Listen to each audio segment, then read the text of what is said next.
आत्मा कौन? शरीर तो पृथ्वी रे मरी जाए, दंड किए पाए, नरक किए जाए। ए सब को संक्षिप्त कहवाई चेष्टा करुच्ची। भूल थे क्षमा करेंगे। जदि भी आपको ठीक लगे तो कमेंट माध्यम निश्चिंत जनइबे। आत्मा हूँ भगवान अंश विशेष। आत्मा नथिले स्थूल शरीर को मूर्त घोषित करा जाए। जेपरि विद्युत बिना बल जले नहीं, सेपरि बिना आत्मारे मनुष्य बंचे नहीं। गीता भागवत रे भगवान कहिसंती आत्मार अंत कौनसी उपाय संभव नुहे। आत्मा थिबा शरीर को तीन भाग विभक्त करा जायछि। प्रथमटी कारण शरीर बा जीवात्मा शरीर।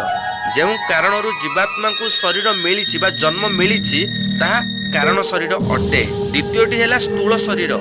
ଏହା ମାତା ପିତାଙ୍କ ଦ୍ୱାରା ମିଳିଥିବା ଶରୀର। ଏ ଶରୀର ପାଞ୍ଚ କୋଷରେ ନିର୍ମିତ, ଯଥା ଅନ୍ନମୟ କୋଷ, ପ୍ରାଣମୟ କୋଷ, ମନୋମୟ କୋଷ, ବିଜ୍ଞାନମୟ କୋଷ, ଆନନ୍ଦମୟ କୋଷ। ସେଥିପାଇଁ ଭୋଜନ ନାହିଁ ତ ସ୍ଥୂଳ ଶରୀର ନାହିଁ। ତୃତୀୟଟି ହେଲା ସୂକ୍ଷ୍ମ ଶରୀର, ଜୀବାତ୍ମାର ମୁଖ୍ୟ ଶରୀର। ମନ, ବୁଦ୍ଧି, ଚିତ୍ତ, ଅହଙ୍କାର ଏଥିରେ ସୂକ୍ଷ୍ମ ଶରୀର ଗଢ଼ା।